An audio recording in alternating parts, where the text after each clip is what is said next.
Каникей Аскарбек кызы ден соолугу чың адамдай жагымдуу таасир калтырган алтын колдуу кыздардын бири.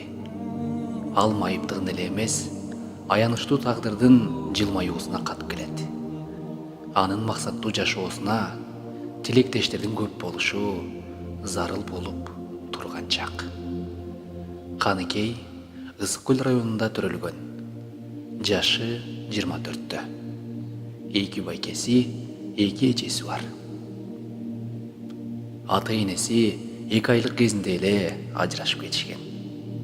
Апасы алгач, Каныкейдин улуу эжесин гана атасына таштап, калган балдарын өзү менен алып кеткен экен. Бирок жалгыз бой энеге 4 баланы багуу кыйын эле да. Аз убакыттан кийин эки байкесин, эжесин, экөөнү чоң энесине колуна таштап кетиптир.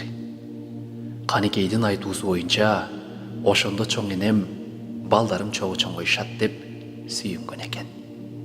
Кийин баарыңар чогуу болгула, эч качан ажырабагыла деп кулагыбызга куюп жүрүп чоңойтту. Чоң энем бизди балапандай кылып, канатына калкалап, конокко кезектештирип, ээрчитип алып барар эле. Бизге үйдөн да, эшиктен да жумушуна үйрөткөн энем болду. Андан дагы маанилүүсү, ал бизди ынтымактуу кылып тарбиялаптыр. Бешөөбүздү ушинтип чоңойткону үчүн абдан ыраазымын.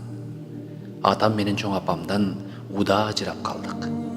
Ошондо айыл өкмөтүнөн кишилер келип, багар адамы жок деп бизди балдар интернатына алып кетебиз дешти.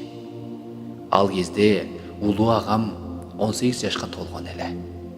Ал бардык бир туугандарымды өзүм камкордугума алам, аларды эч кимге бербейм деп көк беттенип жатып бизди алып келген. Жетим калып башыбызга далай кыйынчылыктар келди. Ошого карабай, ар убак чоң апамдын айткан насааттарын эстен чыгарбай, бешөөбүз бирге келебиз.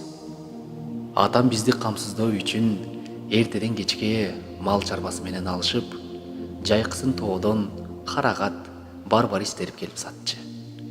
Ушинтип жүрүп, чынында бизге убактысыз деле болчу эмес. Мектепте алдыңкы окуучулардан болдум. Өзгөчө музыка сабагын сүйүп, келечекте ырчы болууну кыялданчумун. Атам да шыгымды байкап, бош убактысы болсо эле мени алдына отургузуп алып, ырдата берчи. Атамдын колдоосу, мактоо сөзү мага дем күч берчү. Кийин экинчи апалуу болдук.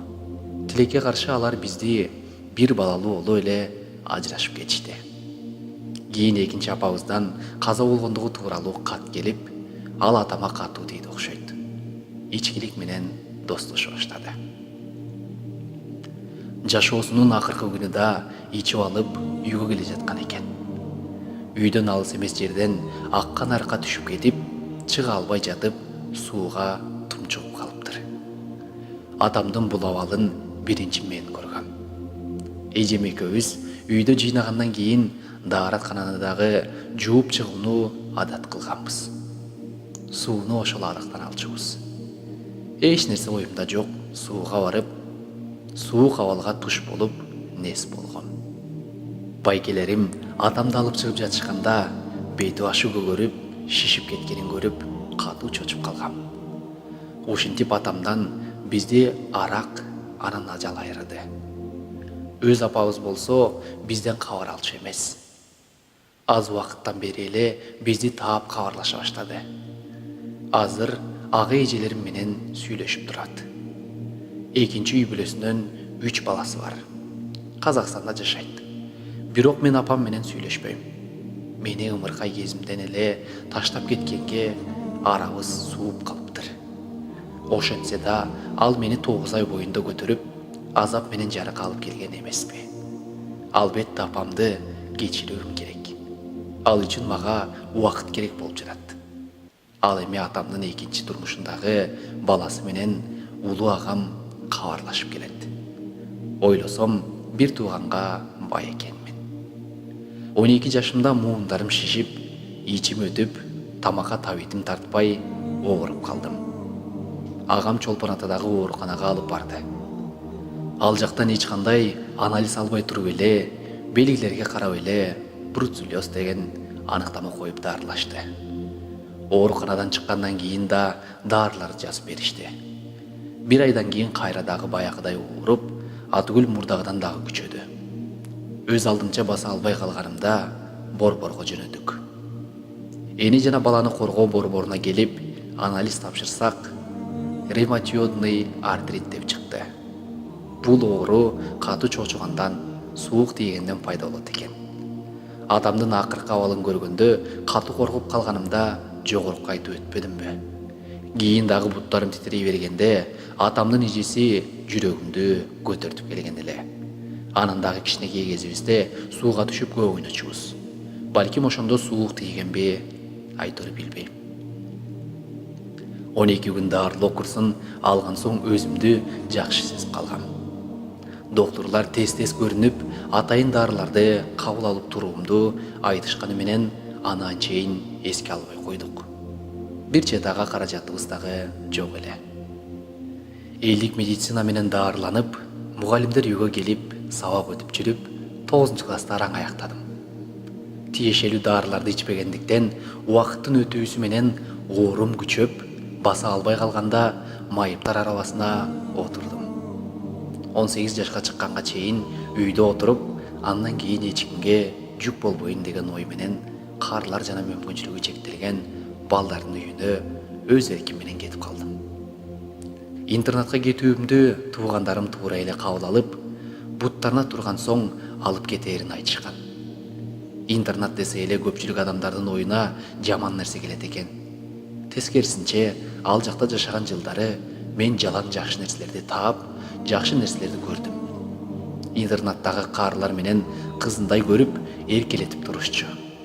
Атүгүл атайын жалгыз бөлмө да бөлүп беришкен. Бир туугандарым дагы келгенде, андагы жакшы адамдарды чоң энебизге салыштырчу. Ата-эне мээримин көрбөгөнгө үйдөн ала албаган мээримди интернаттан таптык десем болот. Аяктан тапкан апаларыбыздын чачын өрүп берип, жөн гана жанында отуруп, баарлашуу бизге бакыт эле. Ага эжелерим кеткилери келбей жатып, араң кетишчү. Бир туугандарым мага жума сайын келип, ар бир жолу таттууларга кошуп, китеп, алаксуум үчүн кол өнөрчүлүккө керектүү бир нерселерди алып келишчү. Бир жолу түйүлүп жасалган даяр кутуча менен ага керектелүүчү жип шууруларды кошо алып келишиптир. Алгач ага маани деле берген эмесмин. Бир күнү зээриге отуруп, нускамасына карап жасап көрсөм, өзүмө эле эмес, апаларга, мугалимдерге дагы жакты. Окшошконуна сүйүнүп, улам кызыгып жасап отуруп, бул өнөрдү өздөштүрүп алдым. Мурда жакындарыма жасап таратып жүрсөм, бүгүнкү күнү кутуча, акча салгычтарды буйрутма менен жасап баштадым. Азырынча кардарларым тааныштар, кошуналарым болуп жатышат.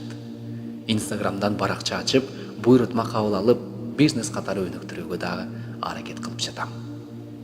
Интернатта жашап жүргөндө, ал жакта иштеген Назгүл аттуу эже өмүр бою арабадан отурмак белең. Али жашсың, басышың керек деп шыктандырып, Японияда устазы бар экенин, ал жасалма бут салып берерин айтты. Ушундай шыктандыруудан улам басууга жол издей баштадым. Анан белгилүү хирург Сабырбек Жумабеков агайга көрүнүп, ал мага бекер операция жасап берди. Элдин кайрымдуулук фонддордун жардамы менен 2 тизенин чарасына коюлуучу протезди чет жерден алдырдым. Кудайга шүгүр, азыр балдак менен өз алдымча баса алам. Бирок жерге отура албайм. 2 колумдун чыканактары бүгүлбөйт. Ошон үчүн колум башыма жетпейт. Жамбаш сөөктөрүм дагы чирип кетиптир. Эми колдорум менен жамбашыма кайра эле Сабырбек байке бекер операция жасап бергени жарат. Мен болгону Туркиядан протез алдырышым керек. Анын наркы $12.700 турат экен. Кол өнөрчүлүктөн тапкан акчам дары дармегимден ашпайт. Учурда Батирде жашаган жездем менен эжемдин үйүндөмүн. Бир агамдан башка бир туугандарымдын баардыгы үйлөнүшкөн. Баары тең Батирде жашашат. Мен бутка тургузам деп эмгектенип жүрүшкөндөрүн көрүп, ден соолугумду чыңап алсам эле эстелеп кайтарам деп тилек кылып кетем. Аларга күч келтирбей өзім да аракет кылайын деп кол өнөрчүлүк менен тынымсыз алектенип жатам.